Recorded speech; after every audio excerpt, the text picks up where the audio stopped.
வணக்கம். Exit poles எல்லாமே ready ஆயிடுச்சு, வெளியாகிருச்சு. நிறைய தனியார் நிறுவனங்கள் தேர்தலுக்கு பிந்தைய கருத்து கணிப்புகளை வெளியிட்டிருக்கிறாங்க. இந்த கருத்து கணிப்புகளை முக்கியமாக நம்ம பார்க்க வேண்டியது, சீமான் ஓரம் கட்டப்படுகிறாரா, சீமான் மீதான வன்மத்தை இவர்கள் கக்கி இருக்கிறார்களா அப்படிங்கிறத முக்கியமாக பார்க்க வேண்டியதாக இருக்குது. அப்படிங்கிறது நிறைய தமிழ் தேசியவாதிகள் மற்றும் நாம் தமிழ் கட்சிக்காரர்களுடைய குரலாக இருக்கிறது. அந்த அளவில் என்ன நடந்திருக்கு, கருத்து கணிப்பில் என்ன சொல்லியிருக்கிறாங்க, யாருக்கான இடங்கள் எப்படி சொல்லியிருக்கிறாங்க, எந்தெந்த நிறுவனங்கள் இந்த கருத்து கணிப்பில் வெளியிட்டிருக்காங்க அப்படிங்கிறத விஷயங்களை, குறிப்பாக சீமான் குறித்து மிக முக்கியமாக இவர்கள் செய்திருக்கிற ஒரு சில வேலைகள் என்ன அப்படிங்கிறத நம்ம இந்த காணொலியில் விரிவாக பார்க்கலாம். நம்ம பண்ணை இயற்கை அங்காடி. தொடர்புக்கு 87 54 44 92 99. தேர்தலுக்கு பிந்தைய கருத்து கணிப்பு, அதாவது எக்ஸிட் போல் அப்படிங்கிறது வாக்களித்து முடித்த பிறகு வாக்கு எண்ணிக்கை இன்னும் கொஞ்சம் நாளில் வரப்போகுது. அந்த ரிசல்ட்டுக்கு முன்பாக வெளியாகிறது தான் இந்த எக்ஸிட் போல்.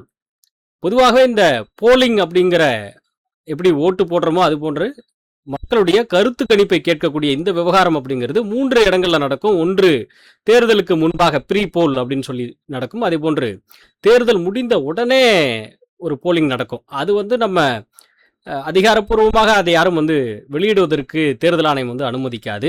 இருப்பினும் ஓட்டு போட்டுட்டு வர்றவங்க வீட்டில் வந்தோ இல்லை நண்பர்கள் மத்தியிலையோ நான் இவங்களுக்கு ஓட்டு போட்டேன் அப்படிங்கன்னு பேசிக்குவாங்க. அதே போன்று அதை பேசுகிற அந்த கண்ணோட்டத்தோடு சேர்த்து நான் கேட்ட வரைக்கும் இப்படி தான் இருக்குது, நான் பார்த்த வரைக்கும் இப்படி தான் இருக்குது அப்படிங்கிற மாதிரி தங்களுடைய ஒப்பீனியன்ஸை சொல்லுவாங்க. இப்படி ஓட்டு போட்டு முடிஞ்ச உடனே அது அந்தன்னைக்கே நடக்கும், எல்லாம் அடுத்த நாள் நடக்கலாம், இப்படியான ஒன்று. அதன் பிறகு எக்ஸிட் போலுங்கிறது இந்த தேர்தல் ஆணையம் வைத்திருக்கிற இந்த விதிமுறைகள். இவ்வளோ நாளுக்கு நீங்கள் இந்த எக்ஸிட் போல் அப்படிங்கிற தேர்தலுக்கு பிந்தைய கருத்து கணிப்பை நீங்கள் வெளியிடக்கூடாதுன்னு ஒரு விதிமுறை வச்சுருப்பாங்க, ஒரு குறிப்பிட்ட தேதி வரைக்கும். அதற்கு பிறகு வருவது தான் எக்ஸிட் போல். அதுதான் இப்போ வந்திருக்கு. 1956ஆம் ஆண்டுக்கு பிறகு தொடங்கப்பட்ட இந்த பொது கருத்து கணிப்புகள், இந்திய பொது கருத்து கணிப்பு அப்படிங்கிற ஒரு ஃபோரம், இந்தியன் பப்ளிக் ஒப்பீனியன்ஸ் அப்படிங்கிற அந்த ஃபோரமுக்கு பிறகுதான் இந்த கருத்து கணிப்புகள் அப்படிங்கிறது பிரபலமாச்சு. இப்போ தேர்தல் அப்படின்னு எடுத்துக்கிட்டோம்னா அதில் 3 விஷயம் முக்கியமாக இருக்குது. ஒன்று, தொகுதி வாரியாக ஒவ்வொரு தொகுதி அப்படிங்கிறது ரொம்ப முக்கியம் தேர்தலை பொறுத்த வரைக்கும். அதே போன்று வாக்குச்சாவடிகள் ரொம்ப முக்கியம். அதே போன்று வாக்காளர்கள். இவர்கள் 3 தான், இந்த 3 எலிமெண்ட்ஸ் தான் ரொம்ப முக்கியமாக இருக்குது தேர்தலை பொறுத்த வரைக்கும். அதனால் இந்த 3 இடங்களை மையமாக வைத்து தான் இந்த கருத்து கணிப்புகள் அப்படிங்கிறது எடுக்கப்படுகிறது, ரேண்டம் சாம்பிளிங் முறையில். அதாவது மாதிரிகளை தேர்வு செஞ்சு, இப்போது இந்தந்த தொகுதியில் இவ்வளோ பேர் மெஜாரிட்டியாக இருக்காங்க, வெற்றி பெறுவதற்கான வாய்ப்பு இருக்குது அப்படின்னு சொல்லப்படுறது. அடுத்தது அதே போன்று இந்தந்த வாக்குச்சாவடிகளில் இவ்வளோ பேர் ஓட்டு போட்டிருக்கிறாங்க, இவ்வளோ பேர் ஓட்டு போட்டவர்கள் எவ்வளோ, அப்புறம் அந்த வாக்குச்சாவடியில் குறிப்பிட்ட இவ்வளோ பேர் இந்த சின்னத்துக்கு ஓட்டு போட்டதாக நம்ம தரவுகள் சேகரிச்சிருக்கோம் அப்படிங்கிற அடிப்படையில் வாக்குச்சாவடியிலேருந்து கணக்கெடுப்பாங்க. அதே போன்று வாக்காளர்கள்ட்டே நேரடியாக போயிட்டு நீங்கள் யாருக்கு ஓட்டு போட்டீங்க அப்படின்னு சொல்லிட்டு, இது போன்ற ரேண்டம் சாம்பிளிங் மூலமாகவும் மாதிரிகள் வைத்து தரவு சேகரிப்பதன் மூலமாகவும் இந்த எக்ஸிட் போல் அப்படிங்கிறது வெளியிடப்படுகிறது. அந்த அளவில் இப்போது வெளியாகி இருக்கிற நிறைய எக்ஸிட் போல்ஸ் எல்லாம் நிறைய தனியார் நிறுவனங்களால் பதிப்பிக்கப்பட்டவை, பப்ளிஷ் செய்யப்பட்டவை அப்படிங்கிறது தான் விஷயம். இப்போ விஷயத்துக்கு வருவோம். இந்த எக்ஸிட் போல்ஸ்லாம் பெரும்பாலும் என்ன சொல்லியிருக்கிறாங்க அப்படின்னா, திமுக முதலிடத்திலும், அதிமுக 2வது இடத்திலும், தாவேகா தமிழக வெற்றி கழகத்தினர் விஜய் தலைமையிலான தமிழக வெற்றி கழகத்தினர் 3வது இடத்திலும் குறிப்பிட்டிருக்கிறாங்க. இதில் ஒரு சில சம்பவங்கள் நடந்திருக்கு. அதில் ஒன்று தான், சீமானை ஒரு சில ஊடகங்கள் 4வது இடத்துல, அதாவது நாம் தமிழர் கட்சி 0 அப்படின்னு வைத்திருக்கிற ஒரு சில போக்குகள் நடந்திருக்கு. அதே போன்று ஒரு சில ஊடகங்கள் மற்றவை அப்படின்னு போட்டு 0ன்னு போட்டிருக்கிறாங்க. நாம் தமிழர் கட்சின்னு கூட அவங்க மென்ஷன் பண்ணலை, சீமான் அல்லது நாம் தமிழர் கட்சி கூட மென்ஷன் பண்ணி இவ்வளோ பர்சன்டேஜ்னு போடலை. ஒரு சில ஊடகங்கள் என்ன போட்டிருக்கிறாங்க அப்படின்னா, 1%, 2% இது போன்று நாம் தமிழர் கட்சி வாக்கு சதவீதம் வாங்கியிருக்கு அப்படின்னு சொல்லிட்டு நாம் தமிழர் கட்சியை 4வது இடத்துல திமுக, அதிமுக, 3வது இடத்துல விஜய், 4வது இடத்துல நாம் தமிழர் கட்சின்னு போட்டு ஒரு ரொம்ப குறைந்த பர்சன்டேஜாக போடுறாங்க. அப்புறம் மற்றவை அப்படின்னு போட்டு 0ன்னு போடுவாங்க. பெரும்பாலான ஊடகங்கள்லாம் என்ன, இந்த நிறுவனங்கள் போடுற கருத்து கணிப்புகளை தான் அவங்க அதை அப்படி போட்டிருக்கிறாங்க. ஊடகங்களும் நிறைய கருத்து கணிப்பும் போடுறாங்க, அதுலேயும் இதே போக்கு தான். அதில் மற்றவை அப்படின்ற போட்டு 0ன்னு போடுறது, அல்லது நாத்தாக்கான் போட்டு 0ன்னு போடுறது. அதுலேயும் ரொம்ப கொடுமை என்னென்னா, நாத்தாக்கான்னு கூட போடாமல், சீமான் அவர்களை மென்ஷனே பண்ணாமல் எல்லா இடங்களையும் தம்ப்நெயில்ல இருந்து போட்டோல இருந்து எல்லாத்துலேயுமே ஸ்டாலின், எடப்பாடியார், விஜய் இந்த 3 பேருடைய முகங்கள் தான் வைக்கப்பட்டு இந்த போஸ்டர்ஸ்லாம் போட்டு எக்ஸிட் போல்னு சொல்லிட்டு விளம்பரப்படுத்தப்பட்டிருக்கு எல்லா ஊடகங்கள்லையுமே. பெரும்பாலும் நீங்கள் இப்போ பார்த்தீங்கன்னா இந்த 4 முனை போட்டி அப்படிங்கிற அதையே வந்து ஆரம்பத்துல இருந்து பிரேக் பண்ணாங்க. நான் ஏற்கனவே நம்ம நிகழ்ச்சியிலே தொடர்ந்து பேசியிருக்கிறோம். விகடனுடைய அந்த அட்டை பக்கத்தில் தேர்தலுக்கு முன்பாக வந்த அட்டை பக்கத்தில் மும்முனை போட்டி அப்படின்னு சொல்லிட்டு தான் போட்டிருந்தாங்க. அப்படியே மும்முனை போட்டின்னு சொல்லி போட்டால் கூட அந்த நேரத்தெல்லாம் விஜய் பிரச்சாரத்துக்கு கூட போகலை. அப்பப்போ வந்து ரசிகர்களை சந்திச்சுட்டு இருந்தாரு. ஐ மீன் தாவேக்கா கட்சி தொடர்பாக தம்முடைய தொண்டர்களை சந்திச்சுட்டு இருந்தாரு. ஒரு கொள்கை கூட அறிவிக்காத ஒரு நேரம் தான் அது. ஒரு மாநாடு தான் நம்ம நடத்தியிருப்பாரு. அந்த ஒரு சூழல்லையே அவங்க மும்முனை போட்டின்னு சொல்லி போட்டு ஸ்டாலின், எடப்பாடி மற்றும் விஜய் 3 பேருடைய புகைப்படங்களை மட்டுமே அந்த அட்டை பக்கத்தில் வச்சிருந்தாங்க. மும்முனை போட்டின்னு போட்டிருந்தாங்க. அப்போ 15 வருடமாக இருக்கிற நாம் தமிழர் கட்சியுடைய தலைமை ஒருங்கிணைப்பாளர் சீமான் படமே அதில் இடம்பெறலை. நாம் தமிழர் கட்சியும் இடம்பெறலை. இவர்களுடைய கருத்து கணிப்புகளும் இப்போது அதே நிலைதான். அங்கு ஆரம்பிச்சு இப்போது வரைக்கும் இந்த மும்முனை போட்டிங்கிற மாதிரி தான் அவங்க கன்சிடர் பண்றாங்க. அந்த மும்முனை போட்டி என்பது போலதான் கருத்து கணிப்பு முடிவுகளும் வெளியிடுறாங்க. அதுல மற்றவை அப்படின்னு சொல்லி பல ஊடகங்கள் குறிப்பிட்டது அப்படிங்கிறது ஒரு பெரிய வன்மம் அப்படின்னு சொல்லிட்டு தமிழ் தேசியவாதிகள் குறிப்பிடுறாங்க, தமிழ் தேசிய ஆய்வாளர்கள் குறிப்பிடுறாங்க. திட்டமிட்டு தமிழ் தேசிய கட்சிகள் இந்த தேர்தலில் ஓரங்கட்டப்பட வேண்டும் அப்படிங்கிற ஒரு திட்டமிட்டு இதை செய்திருக்கிறார்கள் அப்படின்னு சொல்லிட்டு ஆய்வாளர்கள் தங்களுடைய சமூக வலைதளங்கள்ல எழுதிட்டு வர்றாங்க. இதுல நான் சொன்னது போல எந்தெந்த நிறுவனங்கள் இந்த எலெக்ஷன் எக்ஸிட் போல் அப்படிங்கிறத அறிவிச்சிருக்கிறாங்க அப்படின்னு சொல்லி பார்க்கும் பொழுது பெரும்பாலும் அதிகபட்சமாக அக்னி நிறுவனம், அந்த நிறுவனம் தான் முதன்மையாக இந்த திமுக கூட்டணிங்கிறது வெல்லும் அப்படின்னு சொல்லிட்டு அறிவிச்சிருக்கிறாங்க. அவங்களுடைய கருத்து கணிப்பில் சுமார் 169 தொகுதிகளை திமுக கூட்டணி வெல்லும் அப்படின்னு சொல்லிட்டு அக்னி நிறுவனம் அறிவிக்குது. அதுபோன்று சாணக்கியா ஸ்ட்ராட்டஜிஸ், ரங்கராஜ் பாண்டவுடைய சாணக்கியா ஸ்ட்ராட்டஜிஸ் வந்து திமுக கூட்டணி 145 முதல் 160 தொகுதி வரை வெல்லும் அப்படின்னு சொல்லிட்டு சாணக்கியா ஸ்ட்ராட்டஜிஸ் வந்து தங்களுடைய கருத்து கணிப்பில் அறிவிச்சிருக்கு. இதை தவிர People's Pulse, Matrize, PMARQ, People's Insight இந்த மாதிரி நிறைய நிறுவனங்கள் வந்து தங்களுடைய கருத்து கணிப்பு முடிவுகளை, எக்ஸிட் போல் முடிவுகளை வந்து அறிவிச்சிருக்கிறாங்க. இவையும் திமுகவுக்கு சாதகமாகவே இருக்கின்றன.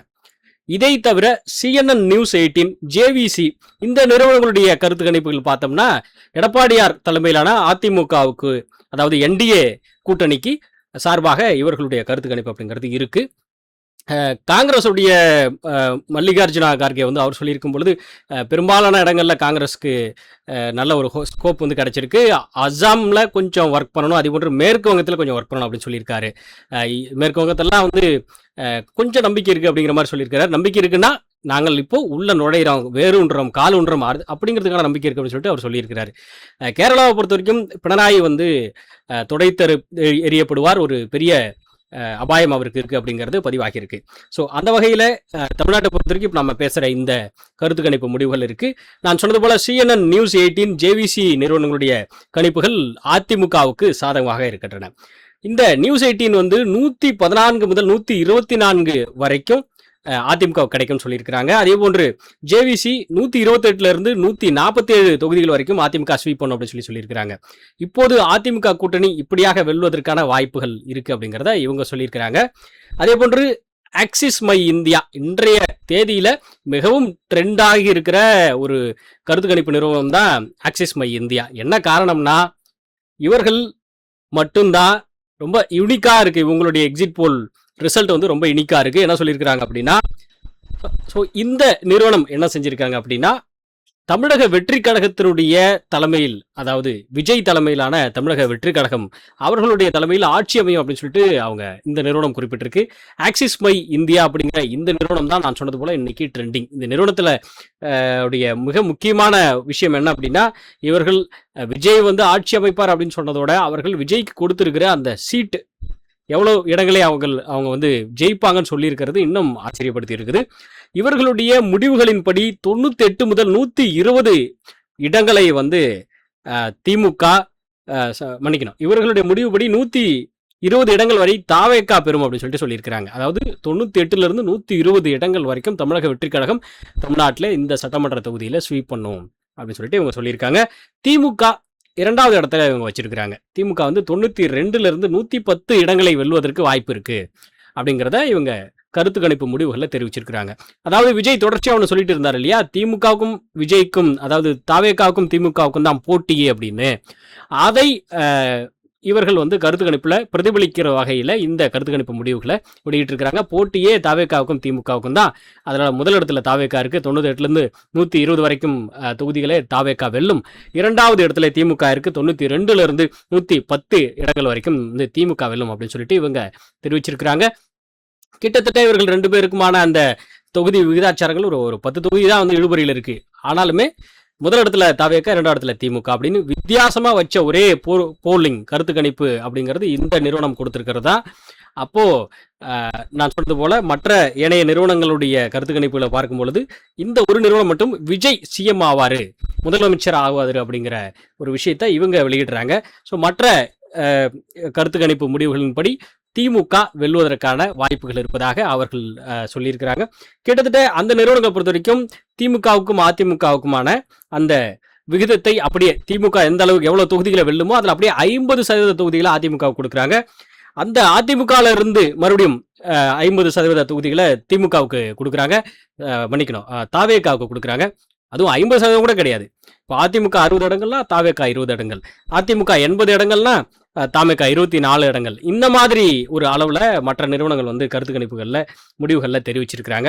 நான் சொன்னது போலதான் இந்த கருத்து கணிப்பு முடிவுகளை பொறுத்த வரைக்கும் எல்லாருமே நாம் தமிழர் அப்படிங்கிறத கட்சியை நாம் தமிழர் குறிப்பிட்டு 0ன்னு போடுற அந்த போக்கையும், மற்றவை அப்படின்னு போட்டு நாம் தமிழரையே போடாம திமுக, அதிமுக, தாவேகா, அப்புறம் மற்றவைன்னு போட்டு மற்றவையிலேயே நாம் தமிழரை கொண்டு வந்த அந்த ஒரு போக்கையும் வந்து கையாண்டிருக்காங்க. இந்த விஷயங்கள் தான் இங்கே நிலவக்கூடிய தமிழர் விரோத அரசியலை அல்லது தமிழருக்கு எதிரான ஒரு அரசியலை இந்த நிறுவனங்களோ அல்லது இந்த நிறுவன பின்னணியில் இருக்கக்கூடியவர்களோ கட்டமைத்து இந்த மாதிரியான கருத்து கணிப்பு முடிவுகளை வெளியிடுறாங்க அப்படின்னு சொல்லிட்டு தமிழ் தேசியவாதிகள் தொடர்ச்சியாக தங்களுடைய இந்த எக்ஸிட் போல்ஸுக்கு பிறகு தங்களுடைய சமூக வலைதளங்களில் எழுதிட்டு வர்றாங்க. ஸோ சீமான் அவர்களுடைய வாக்கு விகிதம் அப்படிங்கிறத ரொம்ப ஒரு சில, அதுவும் நிறுவனங்கள் கூட கிடையாது, ஒரு சில ஊடகங்கள் தான் வந்து 1%, 2% வந்து நாம் தமிழர் வாக்கு வெல்லும் அப்படின்னு சொல்லிட்டு போட்டிருக்காங்க. நிறுவனங்களை பொறுத்த வரைக்கும், கருத்து கணிப்புகளை வெளியிட்ட நிறுவனங்களை பொறுத்த வரைக்கும் 0.00 தான் கொடுத்துருக்காங்க. ஊடகங்களை பொறுத்த வரைக்கும் நான் சொன்னது போல ரொம்ப ரேரா, அரிதாக ஒரு சில நிறுவனங்கள் அவர்களும் நாம் தமிழரை ஒரு ரொம்ப மிக குறைந்த சதவீதங்கள் தான் வெல்லும் அப்படின்னு சொல்லிட்டு குறிப்பிட்டு காண்பித்திருக்கிறார்கள். இந்த போக்கு என்பது சீமான் அல்லது தமிழ் தேசிய அரசியல் கட்சிகள் மீதான காழ்ப்புணர்ச்சியா அப்படிங்கிற கோணத்திலே இதை பார்க்கப்படுகிறது. ஏற்கனவே சீமான் 8.22% வாக்கு வங்கிகளை வைத்திருக்கிறார். 15 ஆண்டுகளாக தமிழ் தேசியம் பேசி வருகிறார். 15 ஆண்டுகளாக நாம் தமிழர் கட்சி கொள்கை, கோட்பாடு, வரைவு எல்லாவற்றையும் அறிவித்து பல லட்சம் வாக்குகளை ஏற்கனவே முந்தைய தேர்தல்களில் பெற்று குவித்திருக்கிறது. இதற்கு பின்பும் அரசியலில் தீவிரம் காட்டி வரும், இன்னும் மேடைக்கு மேடை தங்களுடைய ஸ்போக்ஸ் பர்சன்ஸ், கொள்கை பரப்பு செயலாளர்களை நியமித்து அவர்கள் தனிப்பட்ட முறையிலே இண்டிபெண்டாக ஒவ்வொருவரும் பேசுவதற்கும் களத்திலே செயலாற்றுவதற்குமான முயற்சிகளை நோக்கி முன்னெடுத்து செல்லக்கூடிய இந்த ஒரு சூழல்ல நாம் தமிழர் 0 அல்லது மற்றவை அப்படிங்கிற கேட்டகரியில நாம் தமிழரை கேட்டகரைஸ் பண்றது, இது போன்ற இந்த போக்குகள் அப்படிங்கிறது வன்மையாக கண்டிக்கத்தக்கது அப்படின்னு சொல்லிட்டு நாம் தமிழர் கட்சி நிர்வாகிகள் பலரும் தங்களுடைய அதிருப்திகளை வந்து தெரிவிச்சுட்டு வர்றாங்க. இந்த நிறுவனங்களை நோக்கி மற்றும் ஊடகங்களை நோக்கி தங்களுடைய கருத்துக்களை தெரிவிச்சுட்டு வர்றாங்க. இது தொடர்பான இந்த எக்ஸிட் போல், ஓவராலான எக்ஸிட் போல்ல திமுக வெல்லும் அல்லது விஜய் வெல்வார், அதற்கான சாத்தியங்கள் இருக்கு அப்படின்னு சொல்லிட்டு சொல்லி இருக்கிற இந்த கருத்து கணிப்புகள் தொடர்பான உங்களுடைய கமெண்ட் அப்படிங்கிறத எங்களிடம் பகிர்ந்துக்கங்க. குறிப்பாக நான் சொன்னது போல நாம் தமிழர் கட்சியினுடைய அவர்களுடைய வாக்கு விகிதத்தை 0 அப்படின்னு சொல்லி போடுவதும், மிக குறைந்த வாக்கு விகிதத்தில் போடுறதும், அல்லது அவர்களுடைய பெயரை இல்லாமல் மற்றவை அப்படின்னு சொல்லிட்டு போட்டு 0ன்னு போடக்கூடிய இந்த போக்குகளை குறித்த உங்களுடைய பார்வையும் என்ன அப்படிங்கிறத எங்களோட பகிர்ந்துக்குங்க. மேலும் இன்னொரு விவகாரம் குறித்து அல்லது இன்னொரு விஷயம் குறித்து வேறொரு நிகழ்ச்சியில சந்திப்போம். நன்றி.